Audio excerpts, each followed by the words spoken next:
Hello, this is Steve Bonacontri from SOA Consulting Services, and we are talking about angular4 routing, and we're continuing our previous tutorials, and this one is going to be talking about guards. Okay, so let's just recap the routes interface. We know that from the previous tutorials that you use a routes object to define a path and a component. So you have a router link, let's say /products, that could get directed to a component, which is a product component template. And we use the path and the component attributes of route quite extensively. In our previous examples, we also passed data, which was an additional data provided to the component. And we also showed an example where we had child routes, and we introduced a child attribute, which was an array of child route definitions. In this particular tutorial, we're going to talk about guards. So what we'll talk about is the canActivate attribute, which is a handler which implements a canActivate interface where we override a canActivate function and we determine whether the user can click on the path or the link to render the component template in the router outlet based on the outcome of that canActivate handler. In addition, we'll also look at the canDeactivate handler. And that is a canDeactivate object where you implement a canDeactivate interface and you implement to determine whether the user can navigate away from the route, or let's say away from the component template rendered in the router outlet. And in our simple example, we'll show a pop-up window which basically says you're navigating away from this component template and you haven't saved the state, etc. We'll look at a simple example of that. Then we'll also look at a lazy loaded module.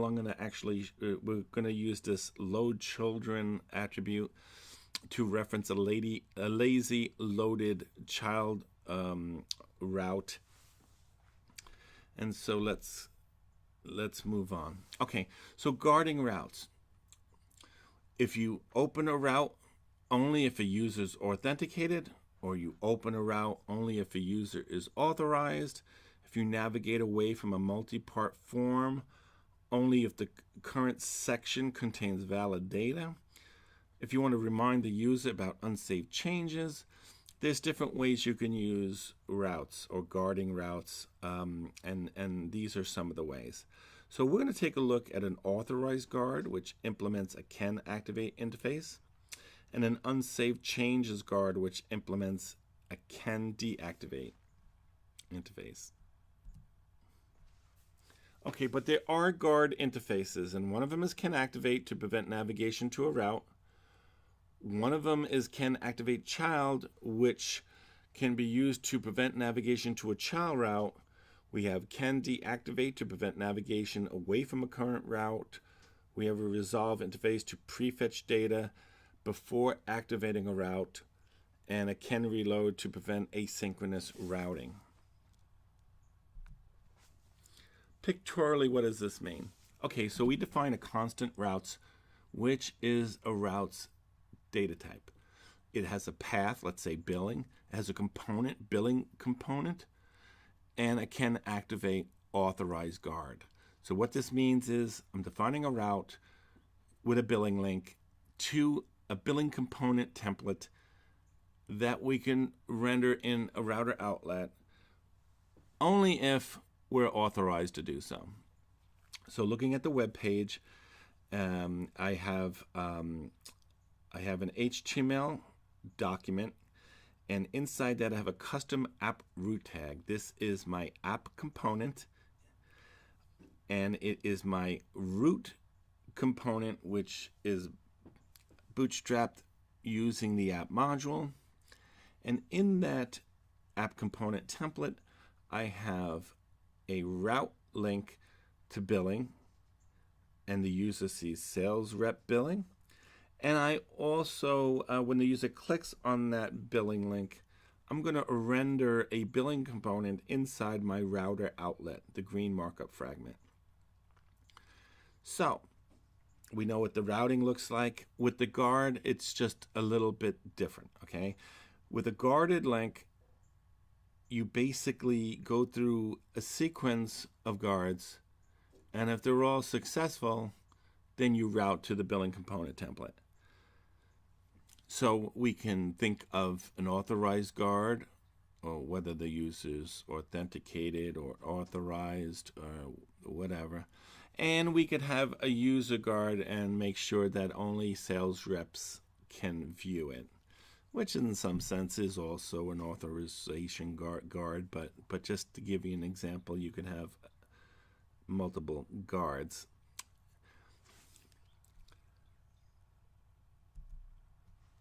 Okay, so basically each guard has to implement an interface. And so let's look at the example where we have a routes where we have two can activate guards. One is authorized, one is user guard. And I define my routes as the path billing. It's pointing to the billing component template, and I can activate if the authorized guard and the user guard are successful. So using the guards, they're injectables. They implement the can activate interface, which contains a can activate function. You register guards as providers in your module, and you include guard in your router configuration. They are very loosely coupled with the component, which is a really nice feature of Angular. Okay, so we have a sequence of guards. They can implement this can activate interface, and if all guards are success, we render the billing component. If one fails, we do not.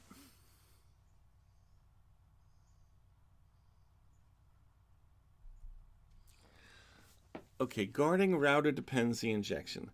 So in our guard, we get the ability to implement a can activate function. Our guard implements the can activate object. We implement the can activate function. And we could simply return this dot is authorized and implement an is authorized function.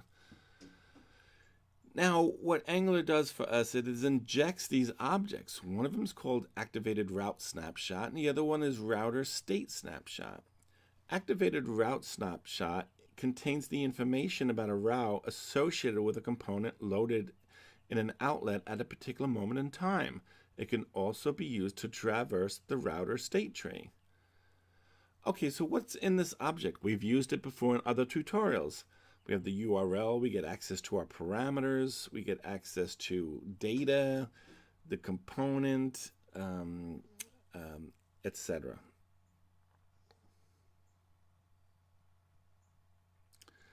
We also get this access to this other object in our can activate function. It's called a router state snapshot. Is a tree of activated route snapshots. Every node in this tree knows about the consumed URL segments, the extracted parameters, and the resolved data. So it extends a tree, and it has we have access to this URL and the toString function.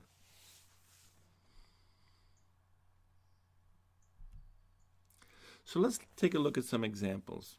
The first one we're going to look at is the guarding router example, where we implement an authorized guard and an unsaved changes guard.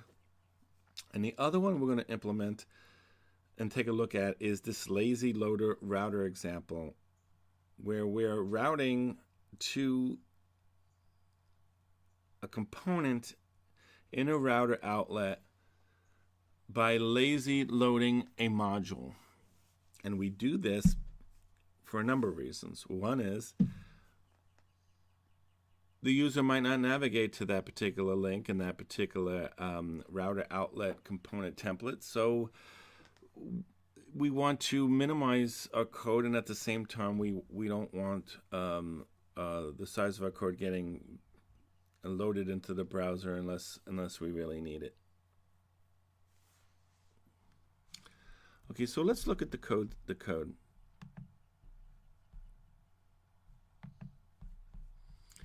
Okay, so first let's look at guards.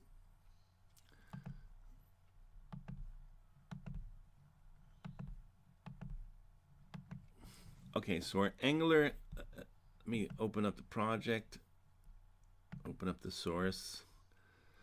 So our Angular CLI JSON file says you have an index.html, your source is in source, your main driver is main.ts, defines other stuff, which I don't want to get into right now, but let's take a look at index.html. It has an app root element, and our main driver program is bootstrapping our app module.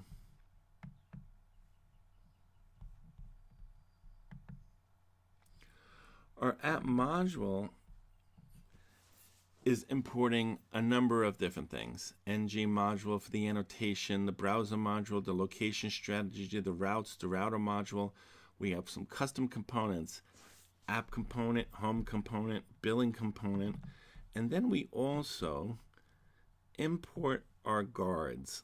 We have an authorized guard and an unsafe changes guard. Our routes object points to a home component. By default, the empty path defaults to the home component. The path billing points to a billing component, and I have one guard, which is an authorized guard, and a one can deactivate guard, which is an unsafe changes guard. So our routes object has changed. Once again, we import the router module for route with that routes definition. Now we declare our custom components, and in our provider section we list the authorized guard and the unsafe changes guard as providers. Once again, bootstrap the app component, bootstrap the app module. So now the interesting thing is some of these providers are very loosely coupled with your application, right? I don't do anything. The location strategy doesn't really appear anywhere in my custom code, and neither does this authorized guard and unsafe changes guard. But let's take a look at the app module, the app component rather. Okay, so here's our app component. We got a router link to home, a router link to billing. And then we have a router outlet.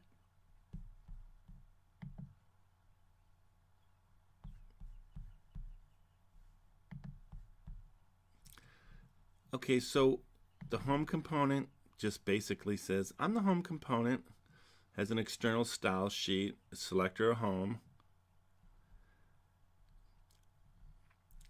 Billing component, same thing. Well, this is my component which is guarded. Still no sign of the guard here. Pretty loosely coupled, I would say. Let's go back to the app module again. Okay, so my guards are in this directory here, guards. My authorized guard looks like this. It imports can activate. It needs to implement that interface. It imports injectable. It needs to declare it as an injectable. So we implement this authorized guard by implementing can activate. We declare it as an injectable, and we implement the can activate function. Can activate function just basically returns the is authorized method in the class. And that switches between true and false depending on this random number I generate. But the bottom line is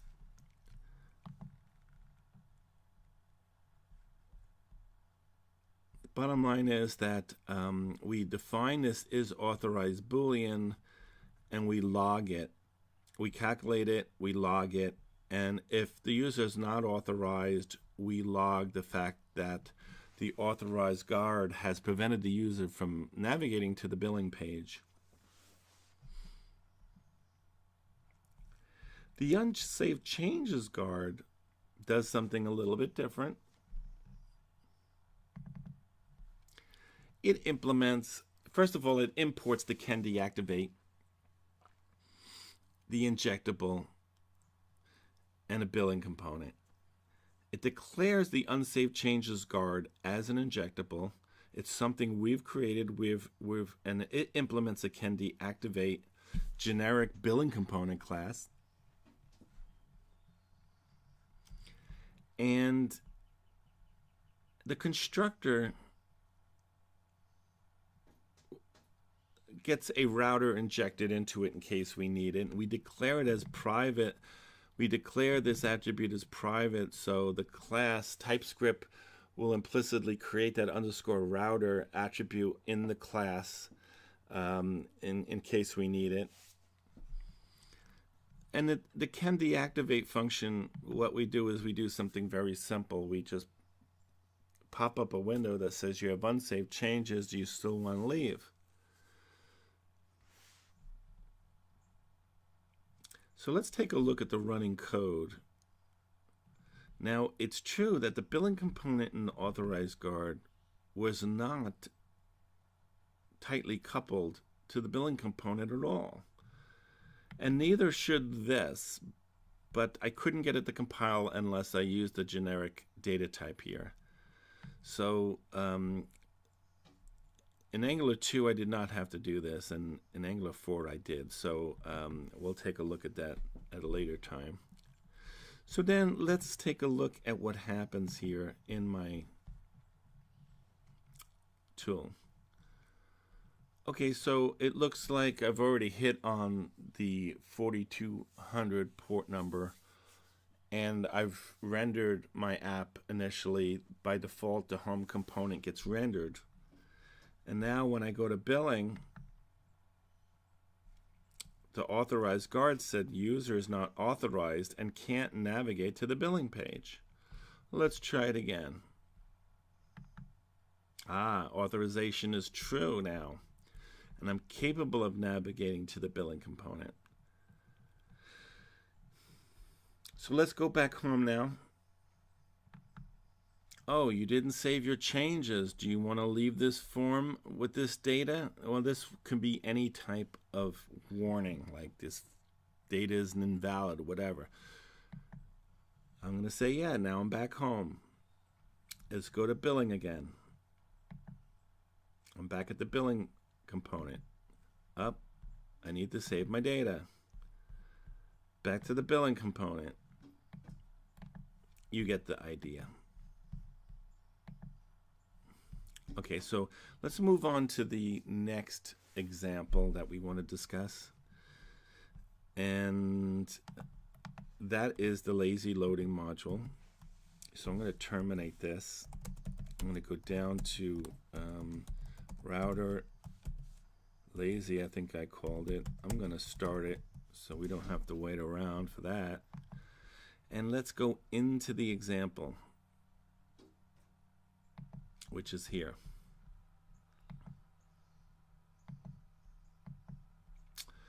Okay, Angular CLI, index.html main.ts, index.html. It just has an app root. Main is bootstrapping app module.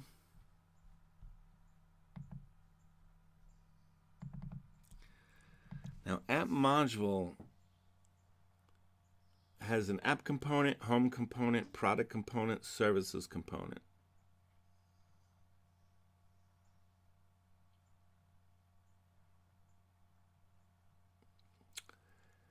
And if you look at the router module for root, I'm inlining my routes.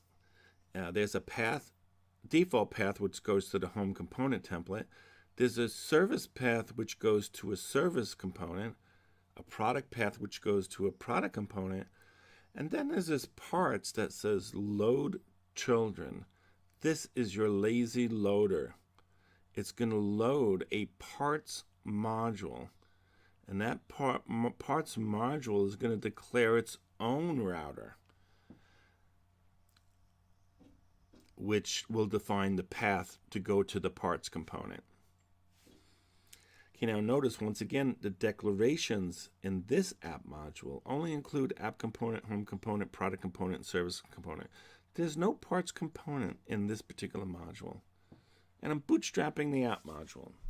So let's go look at the app module. Now notice here, I have the app component, the home component, the products component, the service component, and I also have a parts directory here, which is where the parts module is located, which we're going to lazy load. So let's look at the component. Okay, we have a router link to home, a router link to services, a router link to product, a router link to parts, and we have a router outlet. Router link to parts. Notice app module parts, you lazy load a module. Okay, home, I'm the home component. You have your styles URL, an external file, you have your home selector tag, and you have your template which says I'm a home component. Product, same thing, I'm a product component. Services, same thing, I'm a services component. Now where's the parts? Okay, let's go into the parts directory and look at the parts module. You have a common module, a router module, and a parts module. I import the common module and the router module for child. Now notice the router module says for child because this path is pointing to a parts component and it is going to get rendered someplace. And where is that? Let's look at the parts component. Parts component doesn't have a router outlet. Parts module doesn't have a router outlet. The application component has the router outlet. So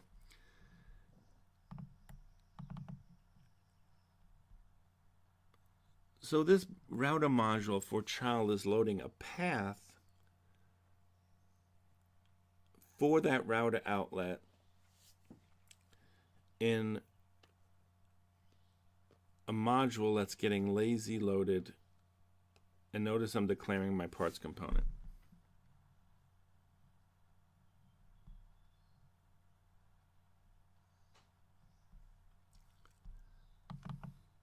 Okay, so let's take a look at what this might look like.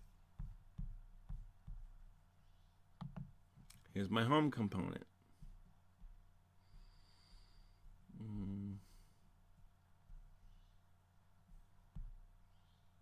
Let's ignore what we saw there.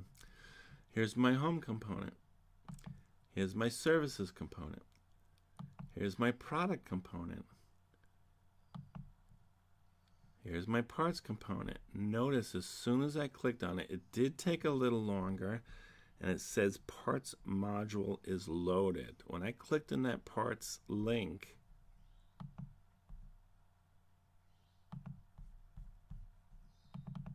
the module got loaded, and I logged to the console, parts module is loaded.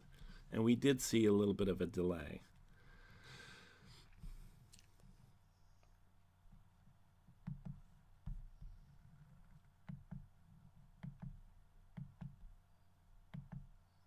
Okay, and then there was no delay. Okay, so that's all I wanted to show you in this particular tutorial. Stay tuned for the next tutorial. I think we're finished with routing right now. The only thing I'm going to talk about later is shadow DOMs and how to understand them and why they're there, etc.